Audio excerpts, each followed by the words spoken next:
માર્કંડેય ઋષિની કથા એવી છે કે માર્કંડેય ઋષિનો જ્યારે જન્મ થયો ત્યારે એમનું આયુષ્ય માત્ર 7 વર્ષનું હતું, આવું શાસ્ત્ર કહે છે. અને જ્યારે એમના 7 વર્ષ પૂર્ણ થયા ત્યારે એમના પિતા રડતા હતા અને પિતાની આંખમાં અશ્રુઓ જોઈ પુત્રએ પિતાને પૂછ્યું કે તમે શા માટે રડો છો? ત્યારે પિતાએ બધી વાત કરી કે બેટા, હવે તારો સમય પૂર્ણ થયો છે, તારું આયુષ્ય પૂર્ણ થયું છે.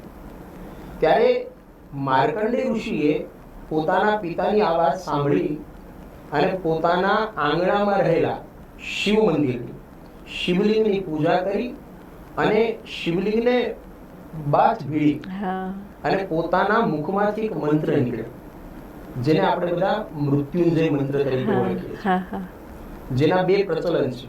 એક તો વૈદિક છે, જેમાં ત્રંબકમ જજામહે સુગંધિમ પુષ્ટિવર્ધનમ ઉર્વારુકમેવ બંધના મૃત્યોર્મુક્ષીયમામૃતા, અને પુરાણોક્ત શ્લોક મૃત્યુંજય મહાદેવ ત્રાહિમામ શરણાગતમ જન્મ મૃત્યુ જરા વ્યાધિ પીડિતમ કર્મબંધને. આ માર્કંડેય ઋષિએ ભગવાનનું તપ કર્યું, ભગવાનને પ્રસન્ન કર્યા અને મૃત્યુંજય મંત્રથી શિવજી પ્રસન્ન થયા અને શિવજીએ એવી કૃપા કરી કે એમને અમર બન્યા. હવે અમર બન્યા પછી આપણા ઋષિ મુનિઓ મા જગદંબાના, ભગવાન વિષ્ણુના, ભગવાન શિવના અલગ અલગ ગુણગાનો લખતા હતા, ગાતા હતા. તો માર્કંડેય ઋષિએ જે છે એ મા જગદંબાના ગુણગાનો લખતા એક ચંડીપાઠ, જેને આપણે સામાન્ય શબ્દોમાં ચંડીપાઠ કહીએ, પણ એનું નામ છે દુર્ગા સપ્તશતી, જેની અંદર 700 શ્લોકો છે.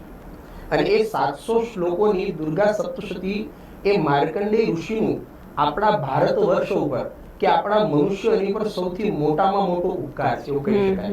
કારણ કે દુર્ગા સપ્તશતીના માધ્યમથી વ્યક્તિ પોતાના અગમમાં અગમ કાર્યને પણ સિદ્ધ કરી શકે છે, આવું શાસ્ત્ર કહે છે. શું વાત છે. અને આ દુર્ગા સપ્તશતીમાં તમારા દરેક કાર્યની અલગ અલગ સિદ્ધિ માટેના અલગ અલગ શ્લોકો પણ આપેલા છે.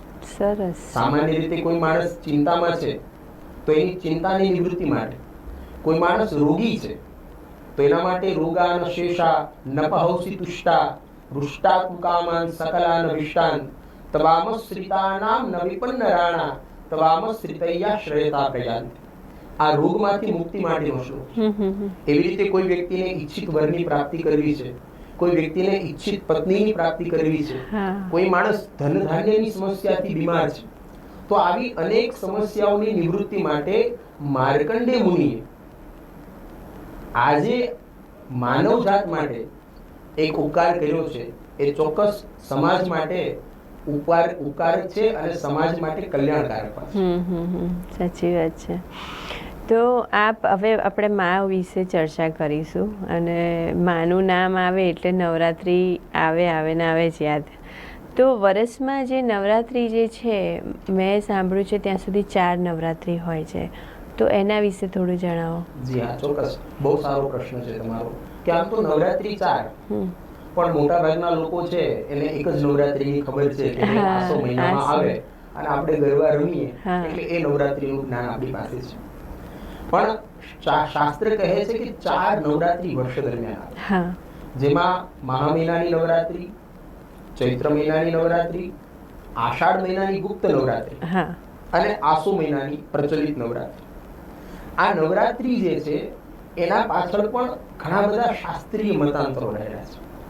શાસ્ત્ર કહે છે કે નવરાત્રિના દિવસ હોય 9, માતાજીના મુખ્ય સ્વરૂપ પણ 9 છે, જેમાં પ્રથમમ શૈલપુત્રી ચ, દ્વિતીયમ બ્રહ્મચારિણી, તૃતીયમ ચંદ્રઘંટેતિ, કુષ્માંડેતિ ચતુર્થકમ, પંચમમ સ્કંદ માતેતિ, ષષ્ઠમ કાત્યાયનીતિ ચ, સપ્તમમ કાલરાત્રી ચ, મહાગૌરીતિ ચાષ્ટમમ અને નવમમ સિદ્ધિદાત્રી ચ, નવદુર્ગા પ્રકૃતિ. આ માતાજીના 9 સ્વરૂપ છે. શાસ્ત્ર કહે છે કે નવરાત્રીના જે 9 દિવસ છે એ 9 દિવસના પણ 3 વિભાગ પડે છે. 3 દિવસ. ઓકે, બરાબર છે. એમાં શરૂઆતના પહેલા જે 3 દિવસ છે એ મહાકાલીના છે. બીજા જે 3 દિવસ છે એ મહાલક્ષ્મીના છે. અને ત્રીજા જે 3 દિવસ છે એ મહાસરસ્વતીના. માણસના જીવનમાં આ ત્રણેય શક્તિનું અતિ મહત્વ છે. અને તમે જુઓ, ઋષિ મુનિઓ બહુ સમજદાર હતા. પહેલા 3 દિવસ મહાકાલી